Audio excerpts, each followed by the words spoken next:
ചെറുപുഴ ഗ്രാമപഞ്ചായത്ത് 2023-24 വാർഷിക പദ്ധതിയിൽ ഉൾപ്പെടുത്തി ക്ഷീരകർഷകർക്ക് കാലിത്തീറ്റ സബ്സിഡി നിരക്കിൽ വിതരണം ചെയ്യുന്നതിന്റെ പഞ്ചായത്ത് തല ഉദ്ഘാടനം കോലുവള്ളിയിൽ നടന്നു. പഞ്ചായത്ത് വികസനകാര്യ standing committee chairman K Joy ഉദ്ഘാടനം ചെയ്തു. ഒരു ചാക്ക് 2 ചാക്കാണ് കൊടുക്കുന്നത്. 50% സബ്സിഡി. 4,89,600 രൂപയാണ് നമ്മൾ സബ്സിഡിയായി ചെറുപുഴ ഗ്രാമപഞ്ചായത്ത് ഏതാണ്ട് 1,340 ചാക്കില 340 പേർക്കാണ് ഈ സബ്സിഡി കൊടുക്കുന്നത്.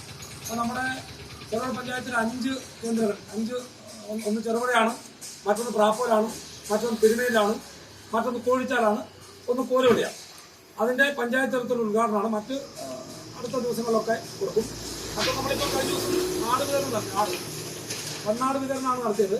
ഏതാണ്ട് 38 പേർക്ക് പെണ്ണാട് വിതരണം നല്ല ഗംഭീരം. ഏതാണ്ട് 3,80,000 രൂപ മുടക്കി ആടിനെ നമ്മൾ ചൂരപ്പടിലെ ഫാമിൽ നിന്ന് വാങ്ങി നേരിട്ട് ആളുകൾ കൊടുക്കുന്ന ഒരു നിലയാണ് ഉണ്ടായത്.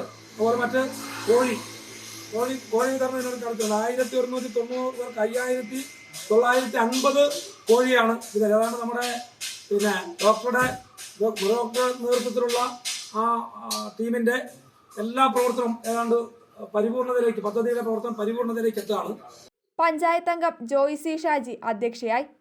പഞ്ചായത്തിൽ മൊത്തം 340 പേർക്ക് 100 കിലോ കാലിത്തീറ്റ പകുതി സബ്സിഡി നിരക്കിലാണ് വിതരണം ചെയ്തത്.